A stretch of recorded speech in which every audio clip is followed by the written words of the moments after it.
C'est un dossier complet de nos collègues du bureau d'enquête que vous pouvez lire dans le Journal de Montréal cette fin de semaine, dans lequel on comprend là, que Jeffrey Epstein entretenait des liens assez serrés avec Montréal, avec des Québécoises également, parce que on apprend qu'il aimait participer aux festivités du Grand Prix de Formule 1 du Canada. Donc, il venait à ces soirées qui sont réputées, notamment qui sont souvent liées, on le sait, au tourisme sexuel et à la prostitution.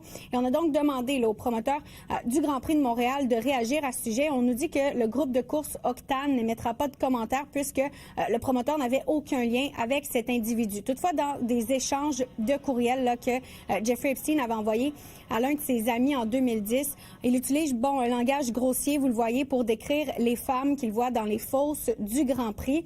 Et dans une entrevue au début des années 2000, Jeffrey Epstein avait dit que Montréal était sa ville préférée du Canada et qu'il aimait les magnifiques femmes francophones. D'ailleurs, sa femme de ménage avait avoué, elle aussi, lors d'une entrevue, qu'il avait souvent fait venir des Québécoises à son domicile de New York pour participer à des orgies qu'il organisait pour lui et ses invités, en compagnie de politiciens connus du Québec, mais également d'hommes d'affaires. Et justement, dans le dossier du bureau d'enquête, on voit donc les liens que Jeffrey Epstein entretenait avec des Québécois. Parmi eux, le nom de Lawrence Stroll, qui est ressorti, le propriétaire de l'écurie Aston Martin en Formule 1.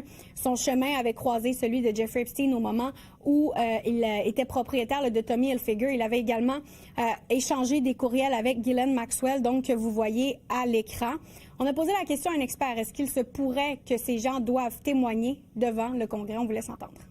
Il serait question de savoir si les autorités canadiennes exécuteraient une demande du Congrès américain, mais il est possible que ces personnes soient convoquées si le Congrès le souhaite, mais tout ça dépendrait du site et de la nature des contacts que pourraient avoir des citoyens canadiens. En terminant, on vous mentionne que les membres du Congrès américain, eux, pourront consulter les versions non censurées des dossiers Epstein dès lundi.